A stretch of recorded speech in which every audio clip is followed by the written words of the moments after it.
Today we have here with me Professor Fevzi Okumus, that is a distinguished professor from Rosen College University in South Florida. Central Florida. I always mixed up that, sorry. Professor Fevzi, besides being a great researcher, is a brilliant professor. And today he came to the University of the Azores and conducted an amazing conference that was well received and by students and professors here in the campus, and was transmitted and broadcast to others who gave great feedback. Professor Fevzi, let me ask you just a little thing. What are your perspectives in terms of future tourism? Thank you. I'm very happy to be here. The COVID-19 pandemic affected the tourism industry drastically, but now in 2022 and 2023 tourism is recovering really fast, and I expect in 2024-25 we will reach pre-COVID numbers. I expect by 2030 I think close to 2 billion people will travel. But tourism is no longer a luxury thing anymore. Tourism is a need, and many people will participate domestic and international tourism, but key areas will be rural areas, wellness tourism, health tourism, gastronomy, and then these areas will be more dominant, I suppose. Also, in the tourism industry, smart tourism, smart destinations will become key, so technology will play a key role in many ways in tourist lives. The future for tourism is bright. Let me ask you a little bit about the conference that you promote here today. What are if you had to say in 3 lines, what are the main purpose of your conference? What do you want to transfer to students and professors? Yes, I came here to deliver a seminar, a workshop on resilience leaders and resilience organizations. The key here is if we want to be competitive and survive in difficult conditions, we have to be resilient individually, as a leader and as organizations. And resilience is not built over time. I think individuals need to have a purpose, a clear purpose like organizations. And then individuals need to be physically fit, mentally fit, and financially well prepared. And then keep learning, improving, and then volunteer and help others. So it's a collective, a holistic approach to resilience. Organizations, same. They have to have a clear purpose. And then leadership resilience is similar. Leaders should have a clear focus and purpose for themselves and for the organizations and for the society.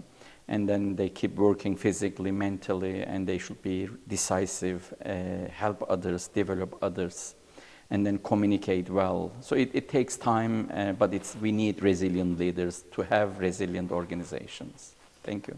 Yes, besides having resilient leaders, I think we also need to focus on hospitality. Do you think that we are getting to the point where we can truly merge hospitality and tourism and being fulfilled in terms of receiving others, smiling at life with a purpose? To me, hospitality is a way of life. It's not an industry, it's not a discipline, it's a way of life, how you live.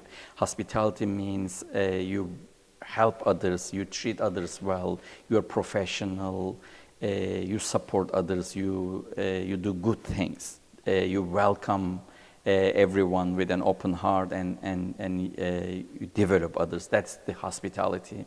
Where I work at the University of Central Florida's Rosen College of Hospitality Management, our students are trained about hospitality management, but they go and work for other organizations outside the hospitality and tourism because of their great guest service skills, their networking skills, their communication skills. So hospitality to me is a way of life.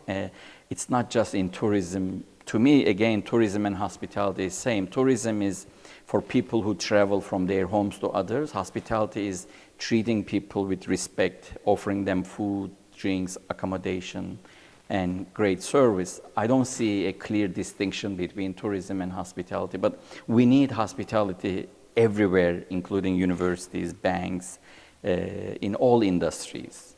Okay. Let me, by just curiosity, ask you, what are you researching at this point? I have several research teams. We are working on multiple research projects. One stream is sustainability, green practices. The other one is employee wellness, talent management. And then we have projects on technology in hospitality and tourism businesses. And then we have a couple of projects on competition, strategic management. So when we finish one project in one area, we move to the next level incrementally.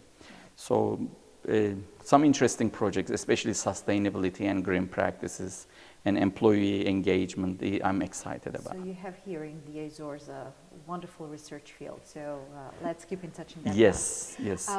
Just another quick question, just to ask you. How is the task of being the editor-in-chief of a great journal as the Contemporary International Journal of Tourism and Research? I took over IJCHM in the International Journal of Contemporary Hospitality Management in 2007. So if you calculate, almost 16 years now.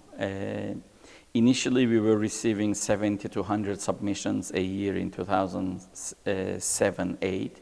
Now we receive over 1,600 submissions.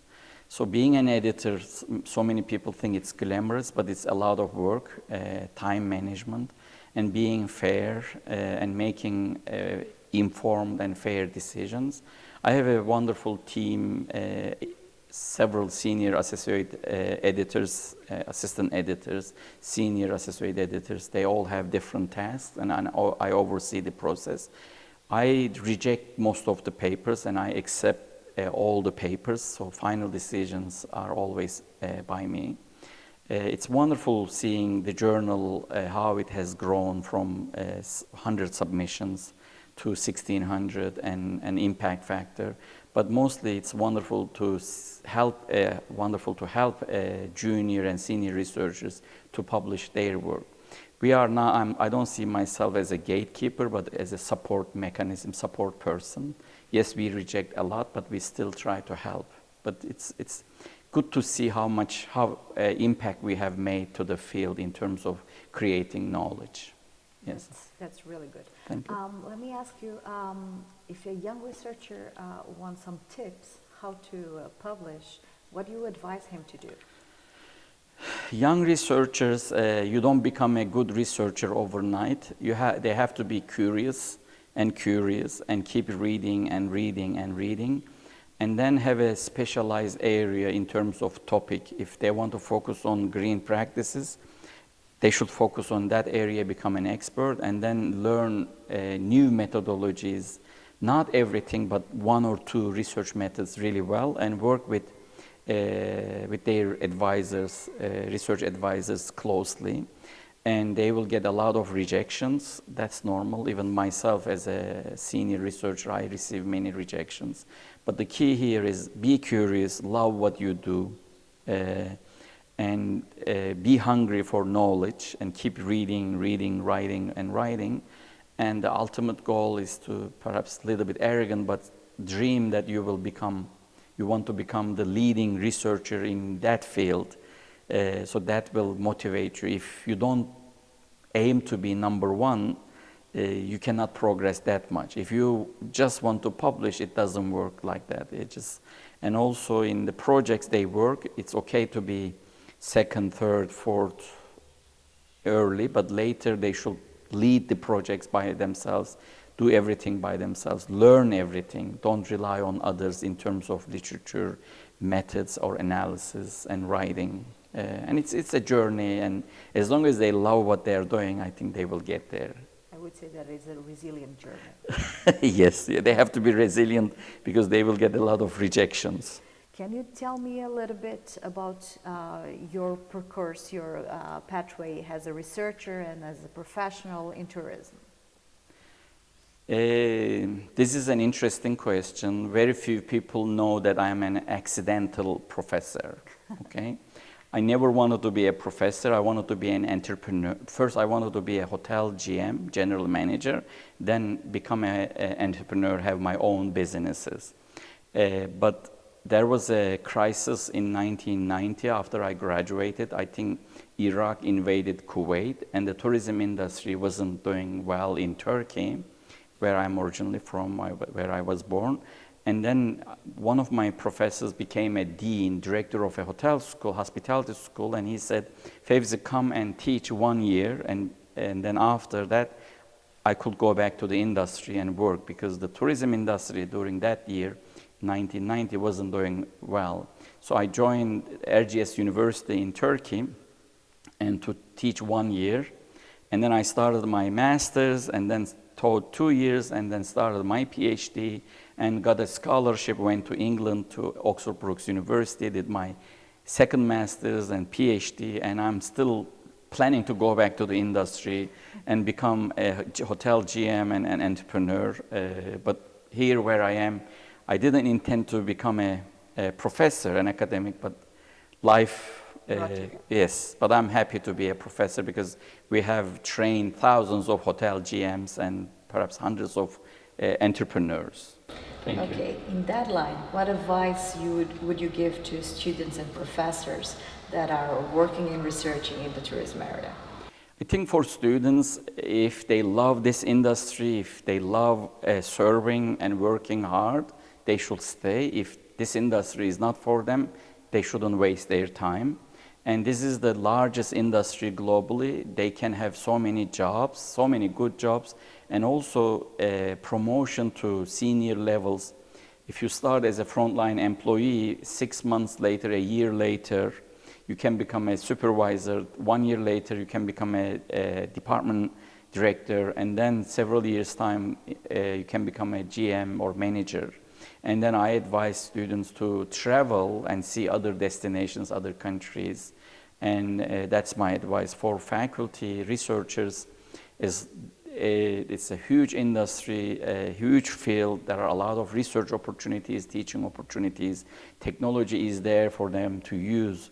In the past, we didn't have YouTube. There were not many electronic resources. Now there are a lot of videos, electronic resources, a lot of online training workshops. So it's easier for them. But for academics, especially focusing on research, it's getting more competitive. Only a couple of articles will not help now. They have to publish many articles to get promotion, to be recognized. But also technology is helping them to cooperate and work together with scholars from different countries, locations, because of technological advances. You can use Zoom and other platforms to cooperate and work together. And I think my advice is same for researchers, professors. Enjoy, love what you do. And I always say, try to be number one in your country, in your field, and then globally in your field. And then above all, I think quality of life, work-life balance is also important. Enjoy life, be happy, be positive, but enjoy also, love what you do. Yes. Yes. Thank you, Professor Okumus, for being here with us today. Thank you. Thanks for having me here. It has been a wonderful experience. Thank you.